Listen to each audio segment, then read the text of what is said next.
Here's the key question for today. Why? Why are you doing this? Why are you building this business, your career, and accumulating wealth? Welcome back to another episode of the Vital Wealth Podcast. I'm your host, Patrick Lonergan. This is episode 101, and I thought that number felt fitting because in a way, this episode is class. Thinking about how college classes are titled, this is Philosophy for Life 101. Not in the classroom sense, but in the sense that what we're going to talk about today is foundational to why we're building our businesses and how we go about that. Back to that key question for today. Why are you building this business? I want to give you a few seconds to answer that question.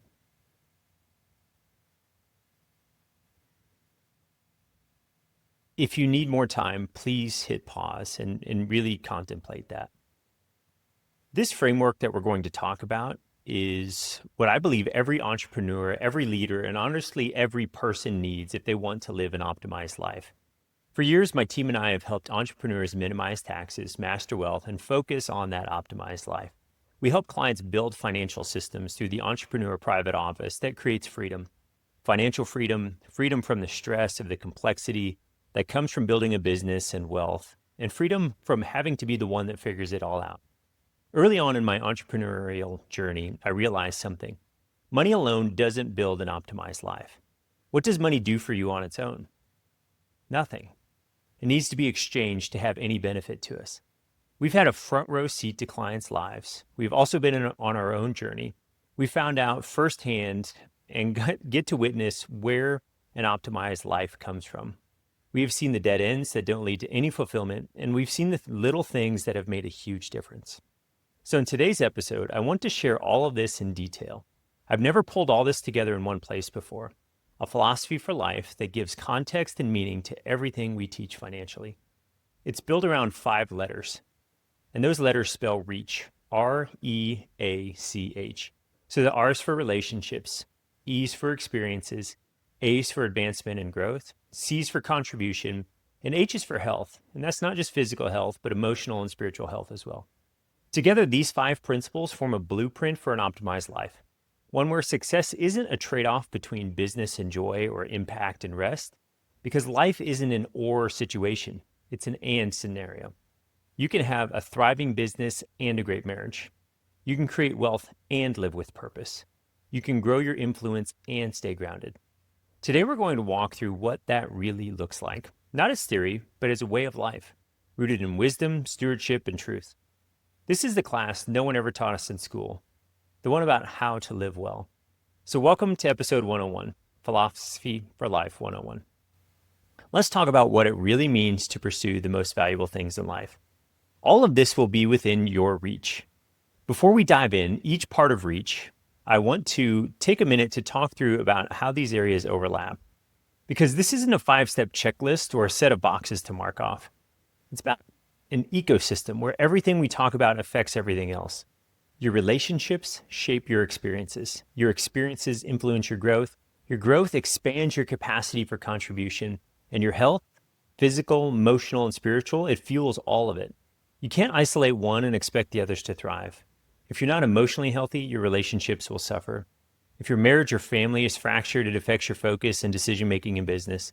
If you're neglecting your physical health, you don't have the energy to lead or give your best.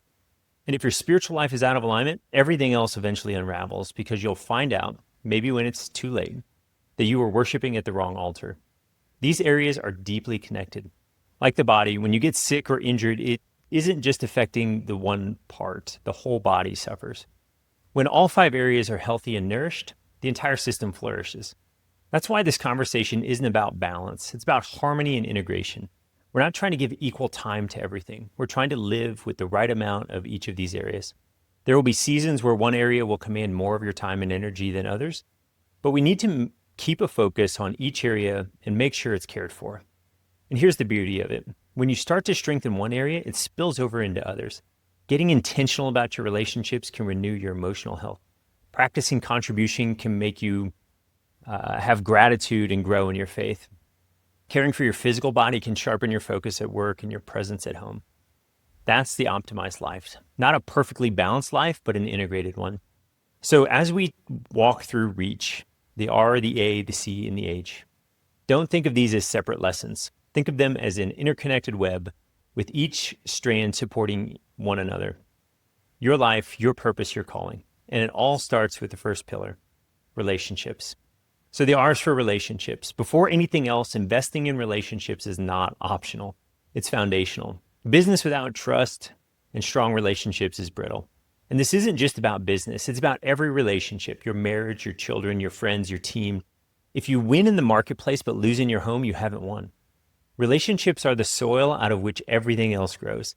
Neglect them, or worse, abuse them for your own self-interest, and your life will eventually feel hollow, no matter how successful your business is. Let's take a look at an example of a leader that did an incredible job of building relationships and making an impact on his people. Herb Kelleher of Southwest Airlines. There's a few fun examples. When Stevens Aviation challenged Southwest Airlines over its use of the slogan, "Just Plain Smart," Herb Kelleher didn't drag it into a legal fight. Instead, he challenged their CEO to settle it in an arm wrestling match called Malice in Dallas. He turned what could have been a dry, bitter dispute into a fun relational event. Employees cheered, customers laughed, and both companies ended up looking good. The moment reflected his philosophy. Business could be serious and fun, competitive and relational all at the same time. Another story about Herb. On Boss's Day, 16,000 Southwest employees pooled money to buy a full-page ad in USA Today, thanking him, not for his financial acumen or vision, but for loading bags on Thanksgiving, singing at holiday parties, remembering people's names, and being a friend. Imagine that, employees paying out of their own pocket to thank their boss publicly. And then the final story is just Herb was known for elevating others. Colleen Barrett started as his secretary and eventually rose to become president of Southwest. He believed in relationships, trust, and empowering people, and it built a culture of loyalty, joy, and consistent profitability. Southwest Airlines was one of the only airlines to consistently generate a profit over a number of decades. So here's the lesson. Herb shows us that when you put people first, results follow. Relationships aren't just soft skills, they're critical to drive performance and culture. There are a couple of scriptures that highlight the relationships thrive on humility and sacrifice. In John 15:13, there is no greater love than to lay down one's life for one's friends. It's just a servant heart. And Philippians 2:3, do nothing from selfish ambition or conceit, but in humility, count others more significant than yourself. Business leaders often think power and control are what makes companies great. But scripture points to love, humility, and valuing others. And we saw this in how Herb Kelleher lived it out. It's also important to point out that loving your people isn't a business strategy. It will get you great outcomes, but you shouldn't love your people because it's good for business. It's just a great way to live a full life. Now, we might have residual benefit from taking great care of people by also having a great business, but that shouldn't be our sole focus. So let's look at the other side of the coin. Travis Kalanick, the co-founder and former CEO of Uber. In 2017, there was a video that went viral of Travis arguing with an Uber driver. The driver was frustrated that falling fares were hurting his livelihood. Instead of listening, Kalanick snapped, "Some people don't like taking responsibility for their own stuff. They blame everything in their life on someone else." The video struck a nerve. Here was the CEO of Uber, worth billions, berating one of the very drivers his company depended on. The backlash was immediate. Under Kalanick, Uber was plagued by accusations of a toxic culture. Sexual harassment complaints were ignored, employees pushed to exhaustion, an aggressive win-at-all-cost environment. Eventually, the board pressured him to resign, citing the damage the culture was doing to the company's future. So here's the lesson. You can build a fast-growing company without valuing relationships, but it won't last. Kalanick's story shows the cost of neglecting humility and respect. He created a broken culture, lost trust, and ultimately he was removed from the job. And his leadership position collapsed. So let me ask you, are you pushing too hard? Are you neglecting the people who matter most? You can scale your business and keep your relationships intact. In fact, investing in relational capital helps you scale. It reduces turnover, builds loyalty, and ensures that your vision is carried forward with energy and trust. Now, every relationship in our life flows out of one central one. I'm going to argue our relationship with Jesus. It's the relationship that gives every other one meaning. I know some of you might think this sounds like nonsense, and that's okay. Whether we believe it or not, the Father, Son, and Spirit is the source of life and truth. If you want to discuss in more detail or explore your faith with other entrepreneurs, We do that on a weekly basis. We have a virtual Bible study via Zoom on Tuesdays at 11 a.m. Central, 11:30 a.m. Central, where we explore and debate the foundation of truth. If you want to join, email me at patrick@vitalwealth.com, and I'll make sure you're added to the calendar invite. Now, when we're walking closely with Jesus, when we're aligned with his truth, surrendered to his will, and guided by his spirit, it changes how we live, how we love, and how we lead. The fruit of that relationship shows up everywhere. Jesus said in John 15:5, I am the vine, you are the branches. If you remain in me and I in you, you will bear much fruit. Apart from me, you can do nothing. That means everything in life, our marriage, our parenting, our friendships, even our business grows out of that connection. So the starting point for strong relationships isn't better communication techniques or conflict resolution strategies. It's abiding in the Lord. We'll go deeper into this later in this section on spiritual health, but it's worth saying here. Our relationship with Jesus is the foundation of every other relationship we have. Now, after our relationship with God, our marriage is the most sacred relationship we'll ever have on this side of heaven. It's the person who sees all of us, the good, the bad, and seems to expose us to the areas that we need to grow the most. And it's the relationship God uses most powerfully to shape our character. The Bible calls husbands to love their wives as Christ loved the church in Ephesians 5:25. That's not romantic poetry. That's a call to sacrificial love, to lead with service, to listen with humility, and to forgive freely. Now, marriage is a mirror of the gospel. It's about covenant.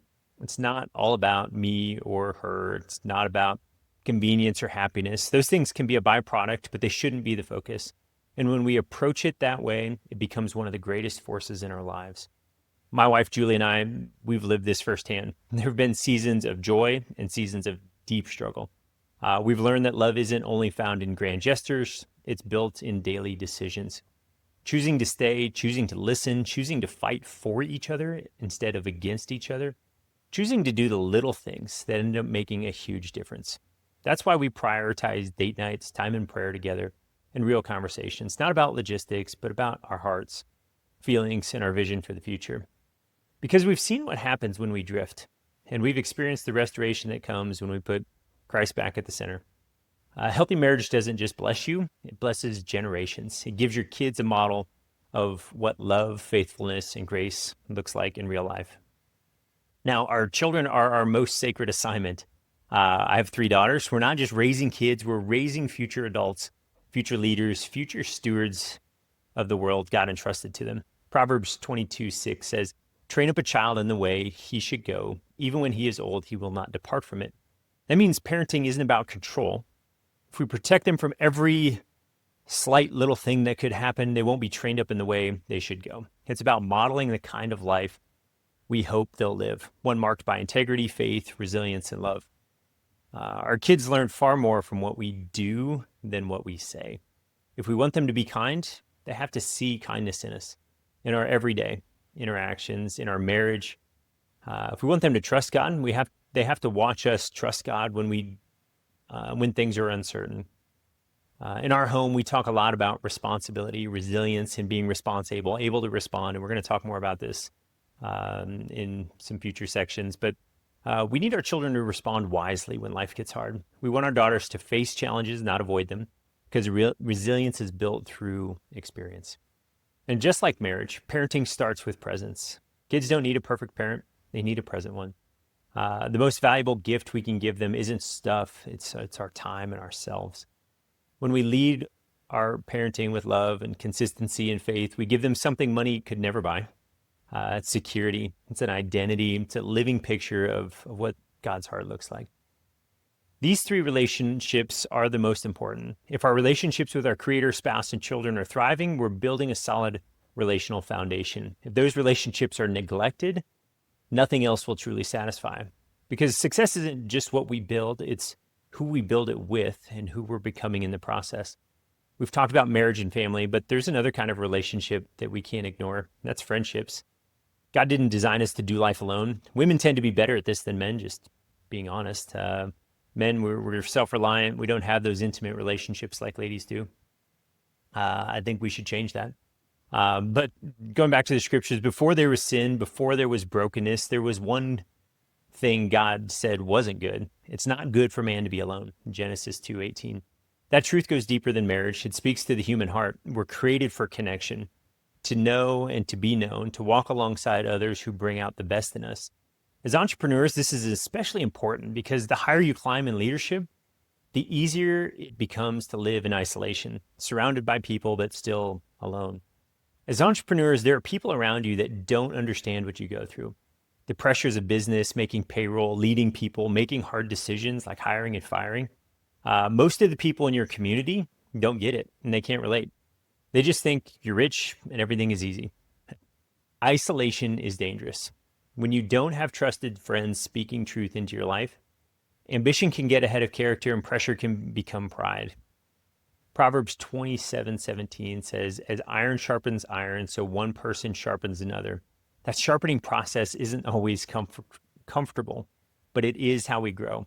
Real friends challenge us, not to compete with us, but to complete us. They tell us what we need to hear, not just what we want to hear. Proverbs 27:6 says, wounds from a friend can be trusted, but an enemy multiplies kisses. And that just means like it might hurt when we hear the truth from a friend, but they're willing to say it. And true friendships are built on honesty, not flattery. You know, our enemies are going to flatter us.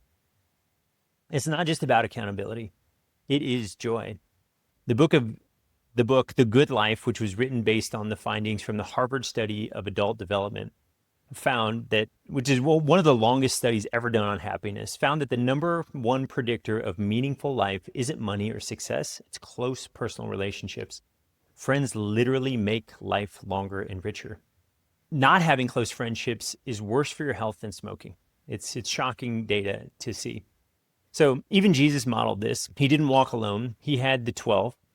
And even within that, 3 close friends, Peter, James, and John. He ate with them, prayed with them, shared laughter and sorrow with them.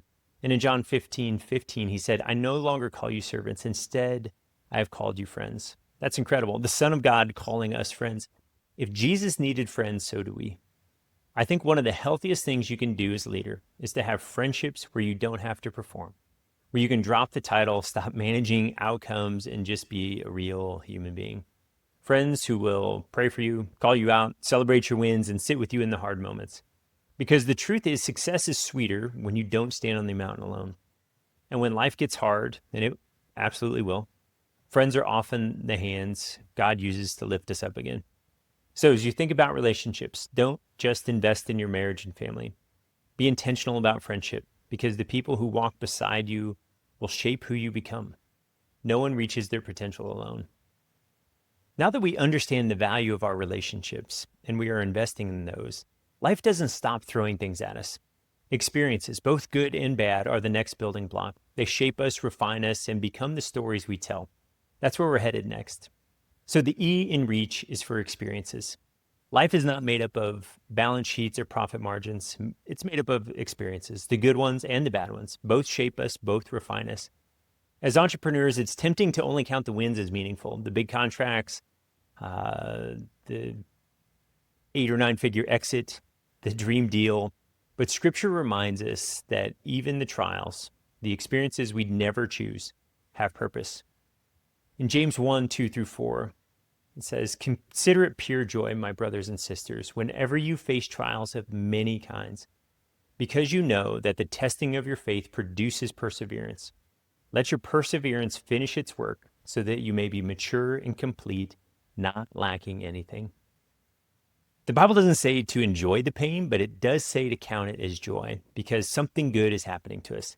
Even our hardest experiences are shaping us into the people we were meant to be. Next, let's look at positive examples. So I see Howard Schultz of Starbucks. He grew up in poverty and watched his father lose his job with no benefits. That painful childhood experience planted a conviction in him. If he ever built a company, he would treat employees with dignity. That's why Starbucks offers health and care and stock options and a number of other benefits, even to part-time baristas. A negative life experience became the foundation for a positive company culture. Romans 5:3-4 says, we rejoice in our sufferings, knowing that suffering produces endurance, and endurance produces character, and character produces hope. Schultz's story is a modern picture of this truth: pain producing character and character producing hope. Now let's look at the opposite side of that coin. I can think of a friend of mine who sold his business for a very healthy amount of money. By every external measure, it was a success. He'd have enough money to never have to work again. But on the day of closing, he broke down after they signed all the paperwork. He was literally on the bed crying, and his wife was like, "What's wrong?" And the only thing he could say is, "It wasn't worth it." And she was like, "What do you mean?" And he said, "It just wasn't worth it." And he eventually composed himself, and he said all the years of missing kids' games, being absent for his wife, pushing away friendships, all sacrificed on the altar of business success. The money couldn't buy back the lost time. What looked like a good experience on paper, what the world would say was a fantastic outcome, became deeply painful in reality, because it was like, man, the money was not worth missing my children's formative years. This is why experiences matter, because what we trade our time for becomes the story of our lives. Now, one of the biggest mistakes entrepreneurs make is believing that if they take time for hobbies, play, or rest, their business will suffer. But the interesting thing is the opposite is true. Warren Buffett spends 8 hours a week playing bridge. Bill Gates takes whole weeks just to read. Herb Kelleher turned fun into a company strategy. And far from hurting performance, these experiences fueled their success. Alex Payne, in his book R.E.A.C.H, shows us that rest is not wasted time. It's part of work. Winston Churchill napped every day during World War II, calling it the secret to living 2 days in one. Charles Dickens took 10-mile walks every afternoon after writing. And Henri Poincaré, one of the greatest mathematicians, often had breakthroughs not at his desk, but while resting or walking. This may sound funny. I do the same thing building Lego.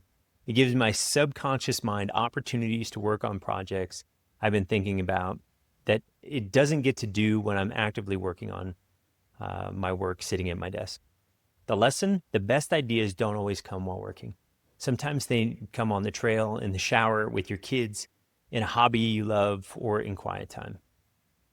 So Ecclesiastes 3:13 says that each of them may eat and drink and find satisfaction in all their toil. This is the gift of God. John 10:10, I have come that they may have life and have it to the full. And 1 Timothy 6:17, God richly provides us with everything for our enjoyment. These verses remind us that joy, rest, and delight in life are not guilty pleasures. They're gifts from God. Experiences with your spouse, your children, your friends, these are the wealth of life. They don't compete with your business. They actually enrich it. So let me ask you, what are the experiences that have shaped you? Was it a market crash, a failed deal, an IRS audit, or a season of burnout? Was it a vacation with your family, seasons of growth in your business that were almost unbelievable, a hobby that refueled your spirit, or a friendship that carried you through the storm? Both the good and the bad are part of your story. Both are shaping you. The danger is when we ignore them, or when we chase the wrong experiences and sacrifice the right ones. Entrepreneurship doesn't have to mean choosing between business success and life's richest experiences. You can have both. In fact, you must. Strong relationships are one of life's greatest blessings, but they don't just happen. Sometimes growth has to come first. God often uses seasons of stretching, refining, and personal development to make us into the kind of people who can sustain healthy relationships. Because the truth is, we can't pour into others from an empty cup. If we want to love well, lead well, and serve well, we have to grow spiritually, emotionally, and practically.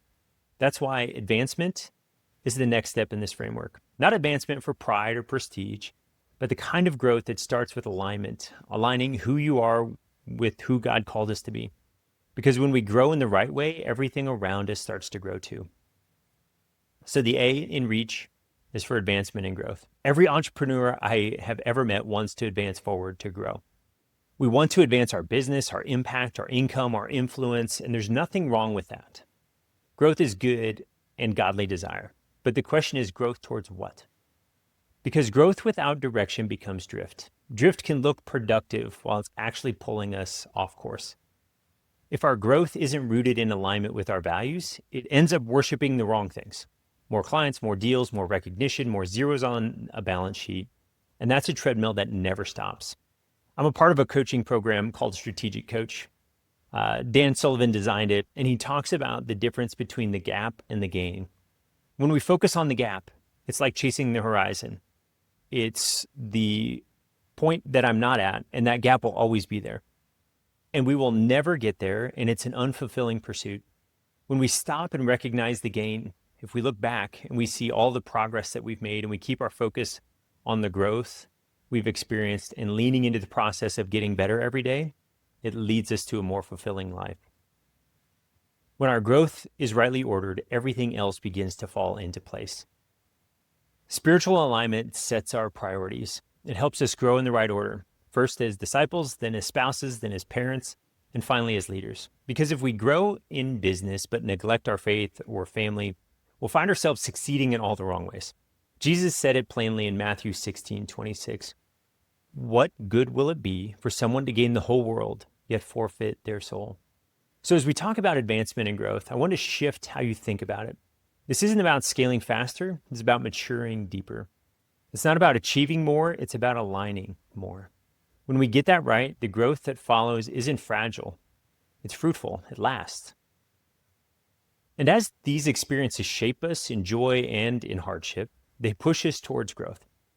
Growth in our business, growth in our personal lives, and growth in the people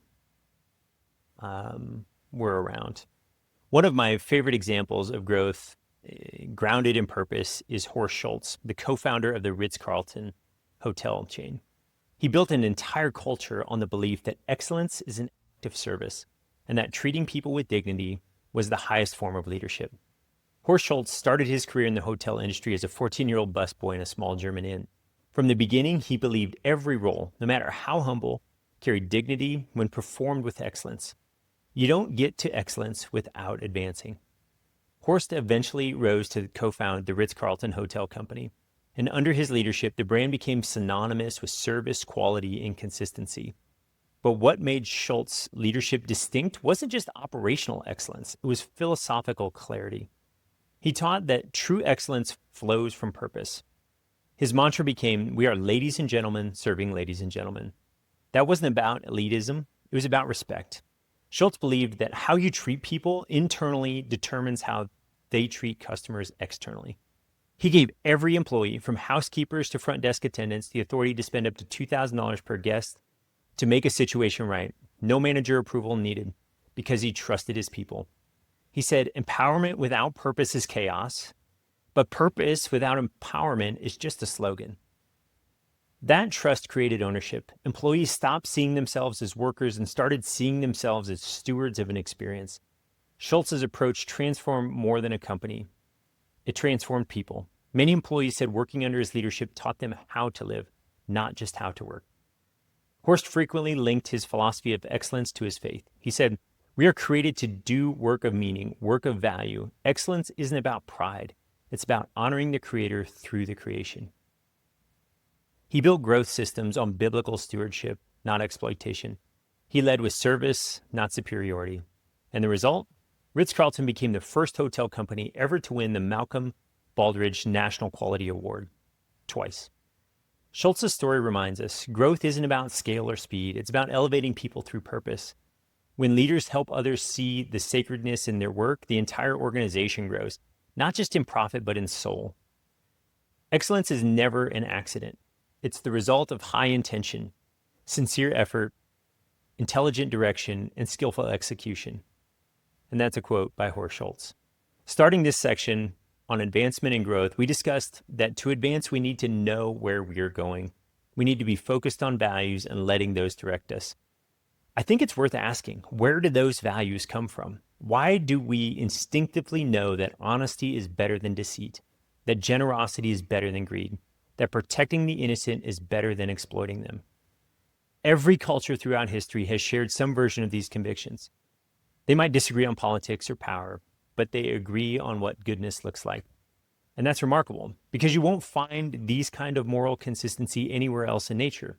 In the animal kingdom, the strong take from the weak. The lion doesn't feel guilty for eating the gazelle. The alpha doesn't apologize for dominance. So if all we are is advanced animals, the product of chance and competition, then morality makes no sense.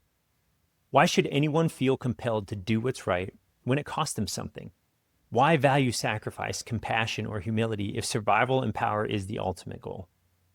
And yet, deep down, we all know there is a right and a wrong. We feel it, we teach it to our children, we admire it in others and expect it from ourselves. That moral awareness, that internal compass that points to goodness, is evidence of something greater than instinct. It's evidence of a moral lawgiver. C.S. Lewis put it like this in Mere Christianity: if there were no light in the universe, we should never know it was dark.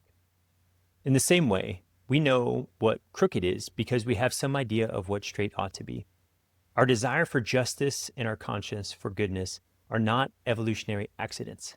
They're fingerprints of the Creator, God Himself, written on our hearts. That's why all true advancement begins with alignment. When our growth lines up with the moral order God established, it produces life and flourishing. When we step outside of it, we might still grow, but it's the kind of growth that chokes out what's good. The growth that when we get to the end of our lives and wonder, what was it all for? It has the potential to create a life of regret because we chased the wrong things. The foundation of all healthy growth in business and family and leadership starts with this truth: there is a right way to live. God's moral law isn't restrictive, it's protective. It's the guardrail that keeps freedom from becoming chaos and success from becoming destruction. And that's why alignment with our values, our God-given values, is where all advancement and growth begins. As entrepreneurs, it's easy to believe that growth means adding more clients, more revenue, more recognition. We need to be careful that it isn't our primary focus because we'll eventually find out it is empty. That's not a call to abandon excellence or stop running great businesses. The exact opposite of that. It's a call to die to the version of ourselves that believes success alone will create satisfaction. There's research from a palliative care nurse named Bonnie Ware, who spent years interviewing people on their deathbeds. The most common regret she heard was, "I'd wish I had the courage to live a life true to myself, not the life others expected of me." And close behind that were regrets about working too much and not being present for family. And reading this book, on her first point, people didn't regret the mistakes they made. They regretted the things they didn't do, the goals they didn't pursue. So the truth is, giving your life to a business will always feel empty if it's misaligned with what truly matters. We can gain the whole world and still lose our soul. Again, that's from Matthew 16:26. But when we align our lives with Christ, when we wake up and take up our cross daily, everything else begins to grow in the right order. That alignment shapes how we love our spouse, how we parent our children, and how we lead our business.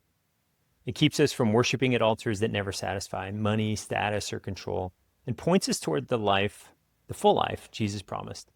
He says, "The thief comes only to steal, kill, and destroy.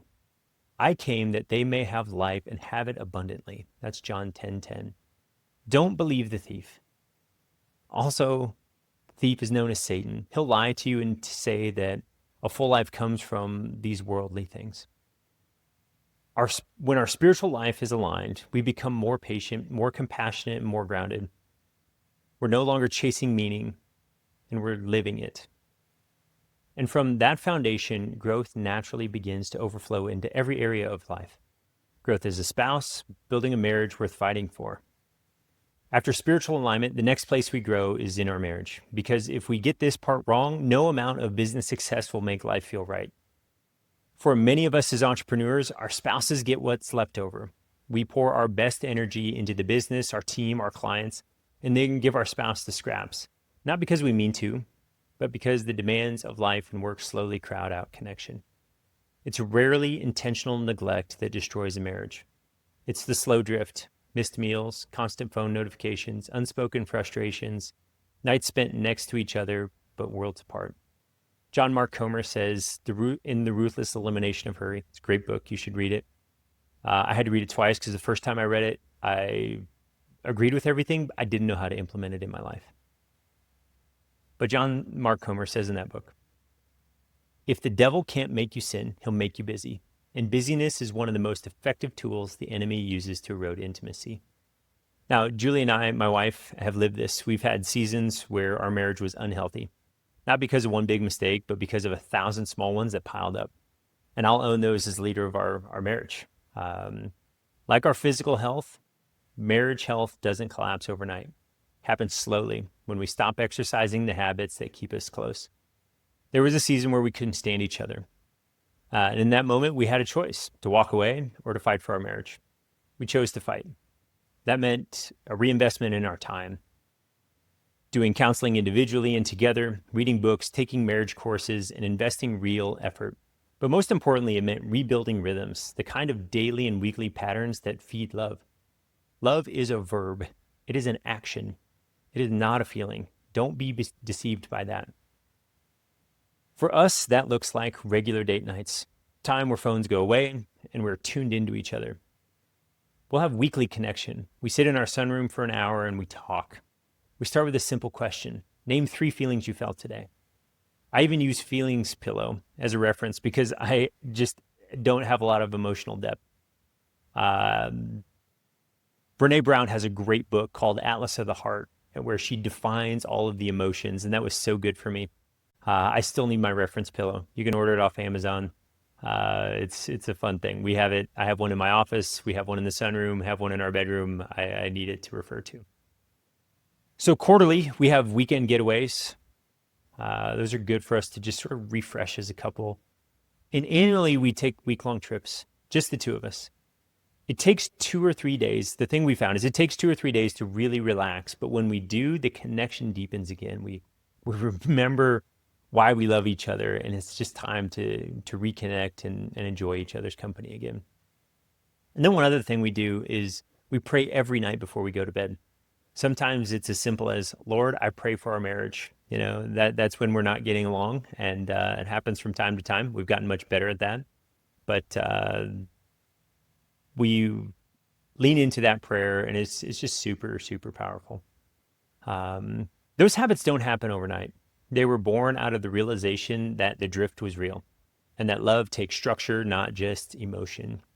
The Apostle Paul said, "Husbands, love your wives as Christ loved the church and gave himself up for her." That's Ephesians 5:25. That's not a casual call. That's a daily surrender, and Christ died for the church, laid down his life. It's saying, I will serve her even when I'm tired. I will choose patience when I want to withdraw. I will prioritize presence over productivity. And 1 Corinthians 13 gives us the measure of what love looks like. And we've all heard this a million times at weddings, but when you stop and listen to these words, they're really hard to do. Love is patient. I'm often not patient. Love is kind. I've also not been kind. It does not envy, does not boast. It is not proud. It does not dishonor others. It is not self-seeking. It is not easily angered. It keeps no record of wrongs. All things I've been guilty of. Those words aren't poetic ideals. They're blueprint for how love actually grows. So if you're married and you felt that drift, know this, you're not alone. And it's not hopeless. It's just time to rebuild the rhythms that create that closeness again. Because when we grow as spouses, when we make time, communicate deeply, and choose love every day, we're not just building a marriage, we're building a foundation for every other part of life to flourish. I can say 100% I would not be an entrepreneur if it weren't for the support of my wife and her encouragement. She's the reason I dropped out of law school. She's been the reason I pursued different career paths, different entrepreneurial adventures, because she's been behind me, encouraging me all along the way. We are better together than I ever could be by myself. The next area of growth as a parent, raising responsible, resilient, Christ-modeled children. Once we prioritize alignment with God and the health of our marriage, the next natural area of growth is parenting. And it's important to say this clearly. Our children should never come before our marriage. A strong marriage is the foundation of a strong family. If your relationship is fractured, our kids feel that instability long before we'll see it. The best gift we can give our children isn't more stuff. It's parents who genuinely love each other and model unity, forgiveness, and faith. We have an epidemic in this country of single-parent households, and it's terrible for our kids. All of the data says it's terrible. That said, our calling as parents is not to raise comfortable kids. It's to raise capable and Christ-like adults. Proverbs 22:6 tells us, train up a child in the way he should go, and when he is old, he will not depart from it. That word train is active. It means we are to form our children, not simply protect them. In Deuteronomy 6:6-7 expands on this command. These commandments that I give you today are to be on your hearts. Impress them on your children. Talk about them when you sit at home and when you walk along the road, when you lie down and when you get up. That's not a once a week Sunday message. That's a daily lifestyle of modeling, and you need to be invested in the scriptures. Our kids are watching far more than they're listening. They see how we treat people who can't give us anything in return. They see how we talk to our spouse. They see what happens when the deal goes wrong or the pressure mounts. They learn what to worship by watching what we prioritize. Julie and I talk about raising our daughters to be responsible, able to respond. Life will hand them moments that test their courage, their integrity, and their faith. We can't shield them from these moments. We don't want to, but we can prepare them. We teach them resilience by letting them face age-appropriate challenges. Sometimes that means watching them fail and holding back from rescuing them too quickly. My father instinct wants to help save them and make it easy, but I know that struggle is good. Because resilience doesn't grow in comfort, it grows in struggle supported by love and correction. And just like in business, we want to give them responsibility before reward. Stewardship is not about entitlement. It's about entrusting them with small things now so they're capable of managing larger things later. Whether that's helping around the house, managing a small budget, or contributing to family discussions, it all builds maturity. In a world that constantly tells kids to chase comfort, self-expression, and instant gratification, our job is to form character, not just protect feelings.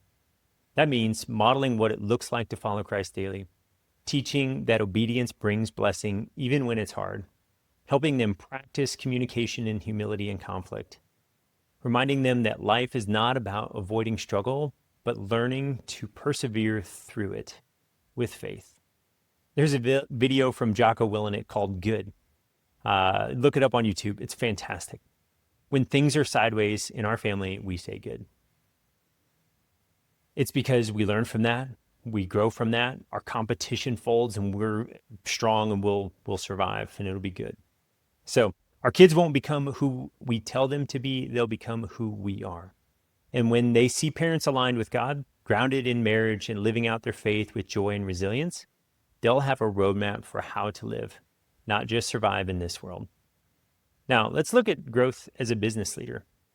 Every entrepreneur wants their business to grow, but real sustainable growth isn't one-dimensional. It's not just about bigger numbers or faster scaling. It's about building a business that grows in strength and stability and value, a business that works harder for you, not the other way around. Over the years, I've seen 4 dimensions of growth that must rise together if you want your business to thrive for the long haul. Ignore one, and the others will eventually suffer. Let's walk through them. It starts with revenue and profitability. If you can't generate revenue, you don't have a business. If you do generate revenue but don't have profit, you won't have a business for long. We also need organizational capacity, which is our people and our systems. We need strategic maturity, where we develop a strategy to grow the business beyond just us as the founder. And then we need a strong culture, which is how the business behaves when it comes to decision-making and morale. Let's look at each of these in detail. Starting with revenue and profitability. This is the engine of impact. Growth starts with understanding your numbers, but too many entrepreneurs fall in love with the top line, revenue, and they forget that it's the bottom line that actually measures health. Top line growth might look impressive, but it can hide waste, inefficiency, or poor discipline. Bottom line profit is what creates freedom. It's what allows you to invest in your people, innovate, and weather the unexpected. Profit isn't greed, it's stewardship. It's doing a good job. It's stewardship. It's the proof that your systems work, and it's the fuel that keeps your business moving forward. The goal isn't to grow for growth's sake. It's to build margin with meaning, because when your business is profitable, it creates stability for your team, an opportunity for you to give, build, and lead from a position of strength. Next, organizational capacity, the power of people and systems. Your business can only grow as far as your people and processes will allow. If you're the smartest person in the room, you've already hit your ceiling. Building capacity means hiring well, empowering others, and creating systems that scale without you being the bottleneck. It's about structure, not control. At some point, every entrepreneur has to make the shift from doing the work to building the system that does the work. When your organization runs on clear processes, accountability, and trust, growth becomes scalable and sustainable. Your team becomes a multiplier. Next is strategic maturity, the shift from founder to architect. Every business hits a point where what got you here won't get you there. We need a point of reinvention, complete reinvention. That hustle and intuition that built your company must evolve into strategy and vision. Strategic maturity is about stepping back to design the business, not just run it. It's moving from founder to architect, the person who builds the blueprint, not just holds the hammer. That means thinking in systems and forecasts, planning for the future, and making decisions that create compound impact over time. Mature businesses don't just chase opportunity, they curate it. They know who they are, what they do best, and what to say no to. And that clarity becomes a competitive advantage. Finally is cultural growth, the heartbeat of longevity. Culture is what happens when you're not in the room. It's the invisible hand that guides behavior, decision-making, and morale. You can have incredible strategy and solid margins, but if your culture is toxic, it's only a matter of time before it all falls apart. We've seen this firsthand with people that we've done business with. They're toxic leaders. They're forced out of the company. Surprising. Somebody that founded the business is pushed out. But that's what happens eventually. Healthy culture is built on trust, communication, accountability, and shared purpose. It's people knowing why their work matters and feeling empowered to make it better. When culture grows, innovation flows. Retention rises, ownership deepens. People stop working for you and start building with you. That's when growth becomes exponential, because it's not dependent on one person's energy or vision. Let's put it all together.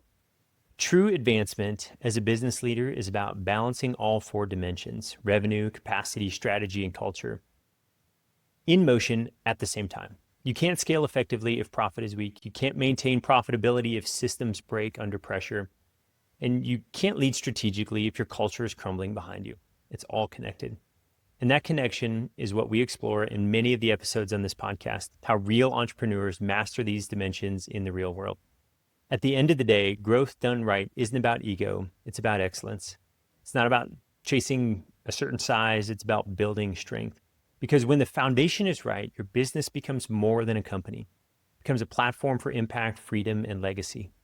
When we talk about advancement, it's not just about growing a business, it's about growing in every area of life. When our faith deepens, our perspective changes. When our marriage strengthens, we lead with more patience and compassion. When we invest in our children, we're reminded of what truly matters. And when we grow as business leaders, when profit, systems, strategy, and culture align, we start to experience something powerful: overflow. But contribution doesn't begin after we've made it. It's not a reward for success. It's a way of seeing the world. It's a mindset we can choose from day one, because contribution isn't limited to money. It's how we use our time, our talent, and our relationships and resources to make an impact right where we are. When we lead and live with a contributor's heart, we build differently. We make decisions that prioritize people over pride, purpose over profit. And that posture of an open-handed generosity doesn't just create better business, it creates better lives. So as we move into this next part of this framework, let's talk about what it looks like to live with open hands, to make contribution not a finish line, but a foundation for everything we do. So now we're on to C. C is for contribution, the overflow of a grateful heart. Contribution isn't just about giving money. It's about living with open hands. It's the recognition that everything we have, from the breath in our lungs to the money in our bank account, is a gift. Our time, talent, and resources, our relationships, even the opportunities we've been given. And because everything is a gift, everything becomes an opportunity to give back. Jesus said in Acts 20:35, "It is more blessed to give than to receive." One of my favorite examples of generosity baked into the foundation of a business comes from Alan Barnhart in Memphis, Tennessee. Long before his company was successful, Alan and his brother made two commitments.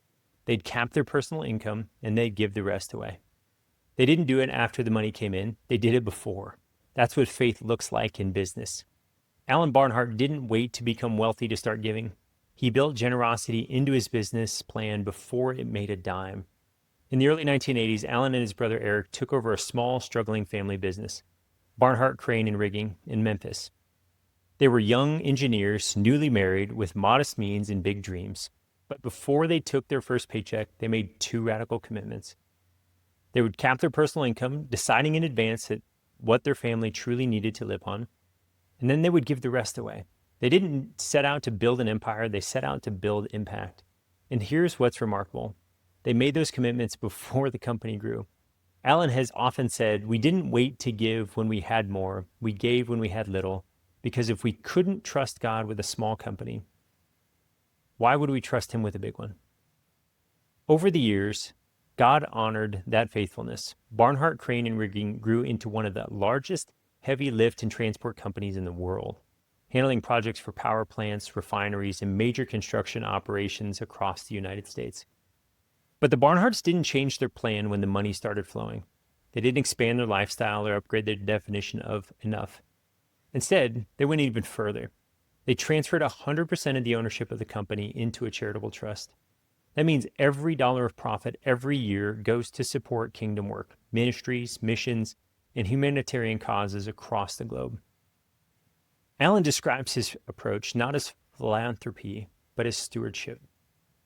God owns this business. We're simply managers of what he entrusted to us. He and his family continue to live modestly. Same home, same neighborhood, same lifestyle they had decades ago. Because for Alan, wealth is a tool, not a trophy. His story isn't about a wealthy man deciding to give. It's about a man deciding how he would live before the wealth ever arrived. He teaches business leaders that generosity is not an event. It's a system. It's a way of life built into how you see success. And when people ask him why he did it, Alan's answer is simple. Jesus said, it's more blessed to give than receive. We just found that to be true in every way. That wasn't a command as much as it was an invitation. Jesus was showing us a way of life that produces joy. At its core, true generosity starts with gratitude. Gratitude reminds us that we didn't build all of this on our own. Our health, our ability to think clearly, our business instincts, our creativity, these are gifts from God. When we live from that awareness, giving stops being an obligation and becomes a privilege. That's why I start every morning journaling about what I'm thankful for. Not just the big things like family and work, but the small, specific blessings, a beautiful sunrise, a meaningful conversation, or even a challenge that forced me to depend more deeply on the Lord. Gratitude trains the heart to see abundance everywhere. When we live from that perspective, contribution becomes the natural next step. For me and Julie, that shows up in a few ways. First is the tithe, which is the first 10% of our income. Giving back to God is an act of trust and acknowledgement that it all belongs to him. And we started giving when we were absolutely broke. At the lowest point in our lives, we decided I had tried everything I could do to solve our financial problems. And we just gave the last bit of money away, and we were like, okay, Lord, we're gonna trust you in this. And it's been incredible how he showed up. And that little act of faith has just strengthened our faith in this arena. Next is personal generosity, finding ways to support people individually, most of the time anonymously, even when there is no tax deduction involved. I feel like God's economy is different than the world's economy. And if I'm needing that tax deduction, the Lord will figure it out for me. Finally, just having financial margin for different causes. Intentionally building our financial plan so we can say yes when God puts a need or opportunity in front of us. But generosity also goes far beyond money. That includes our time, the hours we give away. This was really hard for me. There's a point where I had a rich young ruler moment, and that story is Jesus is talking to a rich young ruler, and the rich young ruler is telling Jesus how he's followed all of the commands. And Jesus says, great, please give away all your possessions and come follow me. Give away all your possessions and come follow me. And the rich young ruler goes away sad because he, at the end of the day, even though he was doing everything, his heart was not for the Lord. It was for his possessions. And so I had that moment with my calendar, with my time. We have a weekly Bible study here at the office. It's a men's group. And somebody made the comment that I'm happy that I can call somebody in this group. I can call this group somebody, and they will pick up the phone. And I was like, don't call me during the day. And I was thinking about that from the context of like, I'm too busy for that. I was worshiping at the altar of my calendar and all of the things that we have going on. And that was eye-opening for me. I was convicted in that moment to make a decision. Like, do I not believe that if I'm faithful in those moments, that the Lord will help me figure out my calendar and make things all fall into place? And at the end of the day, that real life human being on the other end of that phone call that's needing something um, is probably more important than whatever business thing I have going on. So I also have a great team that can pick up the slack there. So I think that's an important piece. Time was almost a check thing, a money thing for me. It was easier for me to write a check than it was to give up my time. And so the Lord's challenged me on that. Also on mission trips, I was like, man, if I have time for mission trip, I'm going on vacation with my wife. I'm not taking a week off to go spend time serving someone. And again, it was one of those things I was challenged on. It's like, look, the Lord can help you do more with 90% than you can 100% of your money on your own. The same thing's true with our time. Mission trips, Sabbath, all of those things, you will be blessed when you lean into those. So that's personally something that I've struggled with. To wrap this up, the most valuable gift you can give someone at times is your undivided attention. For busy entrepreneurs, time is often our most expensive currency.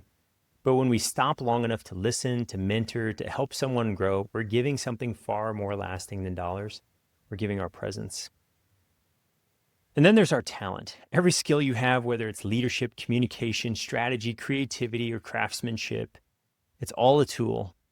And God blessed you with it, and God can use that tool to bless others. When you use your expertise to serve one else's vision, to mentor a younger leader, or to strengthen your church or community, you're multiplying your impact. Peter wrote in 1 Peter 4:10, each of you should use whatever gift you have received to serve others as faithful stewards of God's grace in its various forms. That verse reframes everything we think about success. Our time, talent, and treasure were never meant to terminate on us. They're meant to flow through us. As entrepreneurs, our income can grow, and with that comes the temptation for our lifestyle to expand right along with it. That's not always wrong, but it can quietly shift our focus. The danger is when material comfort starts to dull spiritual dependence. Paul wrote in Philippians 4:11 through 12, I have learned to be content, whatever the circumstance. I know what it is to be in need, and I know what it is to have plenty.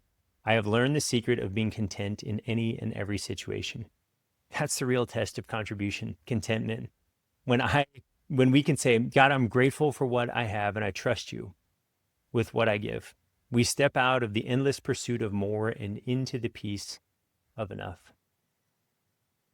Contribution also shows up in how we invest in people, our teammates, our clients, our community. Sometimes the most meaningful gift isn't financial at all. It's time, it's encouragement, it's mentorship or presence. Jesus modeled this perfectly. He didn't just teach from a distance. He walked with his disciples, ate meals with them, laughed with them, and wept with them. He gave his time, his presence, his attention. This was really demonstrated well for me. You can read the scriptures and you see this, but there's a series called The Chosen. I highly recommend it. It gives you a fresh perspective on Jesus's nature and his disciples, and brings some context that maybe you wouldn't pick up from the words. Highly recommend it. So that's what people remember. They remember your presence. You may not always have more money to give, but you can always give your time and your talent. And in God's economy, it's just as valuable. So let's think about the open-handed life. In every form, giving is a mirror of love. It's how we live out the command, love your neighbor as yourself. We're giving something to be able to do that. So if you ever want to know where your heart really is, look at your hands. Are they clenched tightly around what you have, or are they open to what God wants to do through you? Matthew 6:1 through 4. Be careful not to practice your righteousness in front of others to be seen by them. If you do, you will have no reward from your Father in heaven. So when you give to the needy, do not announce it with trumpets, as the hypocrites do in the synagogues and on the streets, to be honored by others. Truly, I tell you, they have received their reward in full. But when you give to the needy, do not let your left hand know what your right hand is doing, so that your giving may be in secret. Then your Father who sees what is done in secret will reward you. Now, the open-handed life is the abundant life.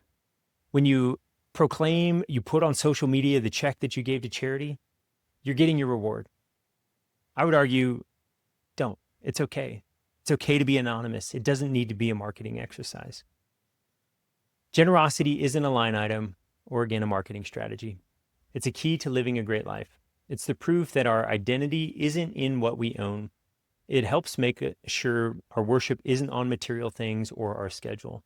When we give our time, our talent, and our treasure with joy and gratitude, our lives become a living picture of the fact that literally everything we have is a gift, and we have the opportunity to use those gifts well. When we live with open hands, when generosity becomes a way of life, something amazing happens. We start to experience joy, purpose, and fulfillment that success alone could never produce. But if we're not careful, even the most generous heart can run dry. Because here's the truth, you can't pour out of what you haven't filled. Contribution requires energy, focus, and emotional strength, and all of that flows from one source, our health. Your health, your physical, emotional, and spiritual, is what makes long-term impact possible. If your body breaks down, your energy fades. If your emotions spiral, your relationships strain. And if your spirit grows weary, even your purpose can start to feel hollow. That's why the final piece of this framework is so important. Health isn't selfish, it's stewardship. It's taking care of the vessel God has given you so you can keep showing up strong for your family, your team, and your calling. Let's talk about what it looks like to build health in every area of life, body, mind, and spirit, and why it's the foundation that holds everything else together. So health is the final piece of this R.E.A.C.H framework. It's the H. But it's really what sustains all of the others. Without health, everything else eventually breaks down. Our relationships, our ability to enjoy experiences, our capacity to grow, even our willingness to give. And health doesn't happen by accident. It's another form of stewardship. We have 3 areas of our health: our physical health, our emotional health, and our spiritual health. Let's start with our physical health. We're going to talk about Mark Cuban for a second. Mark Cuban is known as a fast-talking billionaire investor. What most people miss is how disciplined he is about his physical health. Long before Shark Tank, when Cuban was just another entrepreneur trying to make payroll, he made a simple rule: take care of your body so you can keep showing up. He still lives by it today. He lifts weights or does cardio every single day. Not to look good, but because he believes fitness is a competitive advantage. He said, the most important thing in life, your health, because once you lose that, you can't buy it back. Even during the early years of his startups, when he was sleeping on the floor of his office, he carved out time to move. He knew that energy, stamina, and focus were multipliers, and that neglecting his health would eventually cost him clarity and opportunity. Mark's approach isn't about extremes. It's about consistency and systems. He focuses on showing up daily, eating intentionally, and prioritizing sleep, even when the business world tells him to burn the candle at both ends. And it's working. Cuban's known for out-hustling people half his age, not because he's superhuman, but because he's a steward of his physical energy. In society, and this is true for entrepreneurs, we often view health as optional, something that we'll fix later, but later rarely comes. In 1 Corinthians 6:19 through 20, do you not know that your bodies are temples of the Holy Spirit? You are not your own. You were bought at a price. When you take care of your body, you're honoring the one who gave it to you and equipping yourself to serve longer, think clearer, and love better. We've each been given one body, and Scripture reminds us in 1 Corinthians 6:9 through 20 that our bodies are temples of the Holy Spirit, not possessions, but trusts. When we take care of them, we honor the one who created us. For me, physical health is all about small, consistent habits that lead to uncommon results over time. For me, I wake up every morning awfully early, usually 4:30 a.m. I start my day with a CrossFit workout. I focus my nutrition on simple, repeatable meals, eating roughly my body weight in protein each day in the form of grams. So grams of protein equal to my body weight in pounds, and avoiding processed foods as much as possible. So we try to make wise decisions at the grocery store because we know if the junk food isn't in the house, it doesn't get eaten. My rule of thumb is simple. If it has a nutrition label, it probably isn't good for you. This is a systems-based approach. I don't focus on the scale or aesthetics. I focus on rhythms that will naturally produce strength, energy, and endurance. The interesting thing is the scale and the aesthetics become a natural byproduct. When we move our bodies, eat well, and rest intentionally, the byproduct is incredible. More energy for our calling, more clarity in our thinking, and more longevity to love and serve the people around us. We're not just chasing fitness, we're honoring God through stewardship of our bodies. Now let's look at our emotional health. Emotional health is often overlooked foundation of a full life. We spend so much time thinking about what to build out there, the business, the brand, the legacy, that we forget the most important project we'll ever manage is what's happening in our mind and in our heart. When our emotional health breaks down, everything else follows. We lose clarity, we react instead of respond. And for entrepreneurs, burnout doesn't usually come from a single moment. It comes from slowly neglecting our mental health. It's the accumulation of unprocessed stress, unmet expectations, and a pace that doesn't leave room to breathe. It's showing up for everyone else while quietly running on empty yourself. The irony is, burnout often disguises itself as productivity. From the outside, things might look great. Growth, opportunity, movement. But inside, there's numbness, exhaustion, or a quiet loss of joy. Emotional health is what keeps your fire from becoming a furnace that consumes you. I've seen this play out. I've seen owners have mental breakdowns and be put out of the game for a while. I've seen a mentor of mine succumb to the inner narrative that his life didn't matter. He died by suicide. If you're in that place, I encourage you to do the hard thing and get the help you need. People care about you. You're beautifully and wonderfully made. Find a therapist, find a friend, a family member, someone to walk through this process with you. You can do it. I believe in you. It's not weakness to reach out. It is strength. It shows that I've got the humility and I understand I need help. I have coaches in almost every area of my life that I think is important. That is also true for my mental health. We shouldn't wait till we're in crisis mode. I go to therapy weekly to make sure I'm mentally sharp and am dealing with issues before they get to crisis. You can't be fully present when you're emotionally fragmented or chronically depleted. That's why we have to build rhythms that restore us, not just recharge us for more work. Rest, reflection, prayer, therapy, and play aren't luxuries. They're leadership essentials. They remind us that our worth isn't our output. Jesus modeled this for us. Even at the height of his ministry, when crowds pressed in from every side, he withdrew to quiet places to pray. He knew that sustained output requires consistent input. If the Son of God needed rest and solitude, so do we. When we neglect emotional health, we end up running hard but hollow. When we prioritize it, we discover peace, perspective, and renewed purpose. Emotional health gives us space to feel deeply, think clearly, and love fully. And that's what makes a full life. So if you find yourself running on fumes, hear this. You're not weak. You're human. And God didn't design you to burn out. He designed you to bear fruit that lasts. Let's look at a leader that cultivated emotional health in his business. Ed Catmull. I read Ed Catmull's book, Creativity, Inc. Ed is the co-founder of Pixar and former president of Walt Disney Animation, which might be one of the most emotionally intelligent leaders in business history. His entire leadership philosophy was built around one big idea: fear kills creativity. Early in Pixar's journey, he realized that no amount of talent or technology could thrive in an atmosphere of fear. People had to feel safe enough to speak up, to share bad ideas, to admit mistakes, and to be wrong in public. That principle became Pixar's superpower. It allowed emotional honesty to drive creative excellence. In that environment, failure wasn't final, it was feedback. Pixar's culture became a reflection of something deeply biblical. Speak the truth in love, from Ephesians 4:15. They created space for truth-telling wrapped in grace. Ed's emotional health practice wasn't therapy jargon.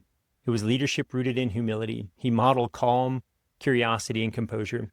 He didn't demand perfection. He invited growth. He would often say, it's not the manager's job to prevent risks. It's the manager's job to make it safe for people to take them. That's emotional health and leadership, creating a culture where people can fail without fear and flourish without pretending. We can do the same in our families and our teams. Emotional health starts with presence, listening, and empathy. For me, that begins with taking every thought captive. 2 Corinthians 10:5 lays that out beautifully. Our emotions follow our focus. When we dwell on fear or frustration, our peace erodes. Paul wrote in Philippians 4:4-8, rejoice in the Lord always. I will say it again, rejoice. Do not be anxious about anything, but in every situation by prayer and petition, with thanksgiving, present your request to God, and the peace of God, which transcends all understanding, will guard your hearts and your minds in Christ Jesus. That's not denial of how we are feeling. It is discipline. Rejoicing isn't pretending everything's fine. It's choosing to remember who holds the outcome. There are practical ways to cultivate our emotional health. I like to lean into movement and nutrition. Our body's chemistry directly affects your emotions. Reflection and journaling are another one that I really value. Every morning I take time to notice what I'm grateful for, even the small things. Perspective and prayer. Reminding myself that most challenges in my life are small in relationship to the big picture. I also know how the story ends. I've read the book. And that I can trust the Lord to see me through. These practices just help anchor me. And that brings us to the deepest layer of health, our spiritual health. I'm going to argue that this is the foundation of it all. This entire framework, R-E-A-C-H, R.E.A.C.H, is built on biblical truth. Every piece works on a practical level because it's rooted in how God designed us to live. But there's a peace, a purpose, and a fulfillment that only comes when you know Jesus personally.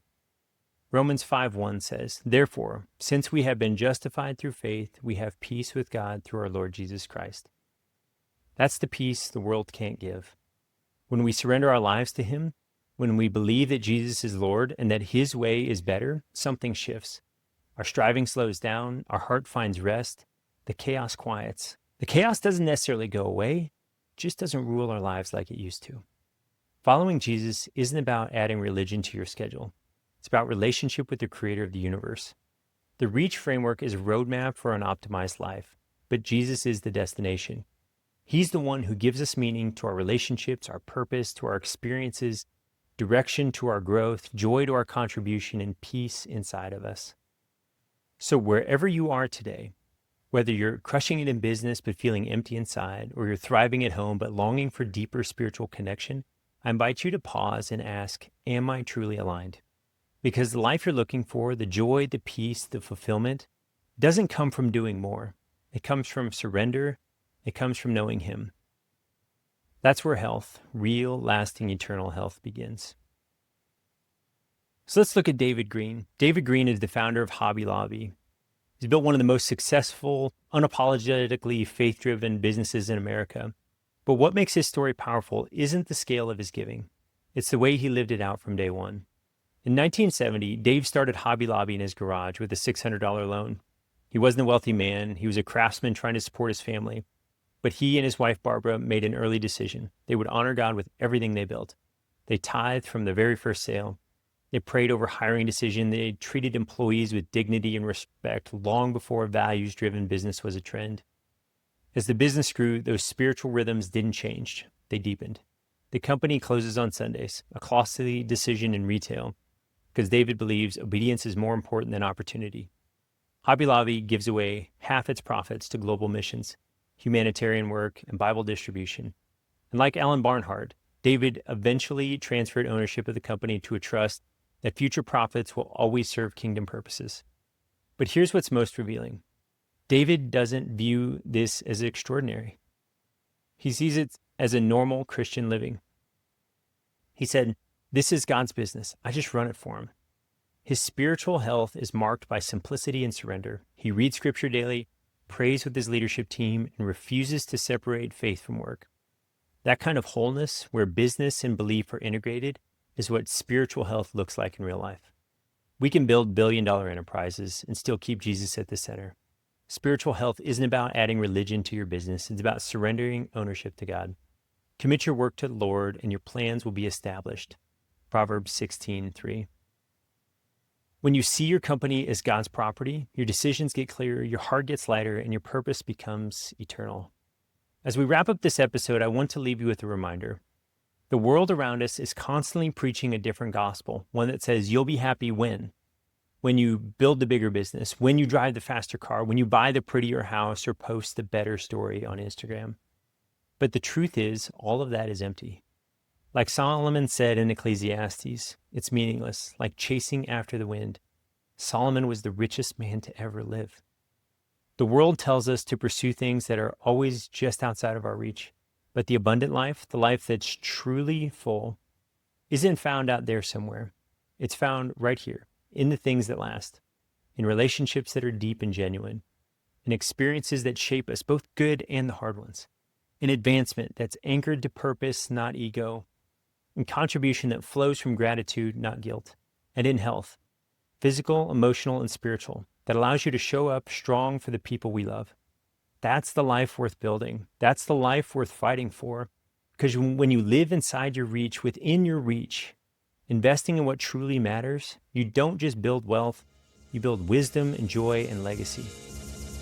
So as you go this week, don't chase what's outside of your reach. Reach what's for eternal. Reach for what's true. And live the kind of life that one day you'll look back on and say, that was full. That was worth it. If this episode resonated with you, share it with another entrepreneur who could benefit from it. You never know who might be trying to figure out what that next step is in their business that needs to hear exactly this message. And if you want to join our weekly Bible study, send me an email at patrick@vitalwealth.com. It's every Tuesday at 11:30 a.m. Central. We'd love to have you there. And if you can't make it every week, don't worry about it. And remember, you're a vital entrepreneur. You're vital because you're the backbone of our economy, creating opportunities, driving growth, and making an impact. You're vital to your family, creating abundance in every aspect of life. And you're vital to me because you're committed to growing your wealth, leading with purpose, and creating something truly great. Thank you for being a part of this incredible community of vital entrepreneurs. I appreciate you, and I look forward to having you back here next time on the Vital Wealth Podcast, where we help entrepreneurs minimize their taxes, master wealth, and optimize their lives.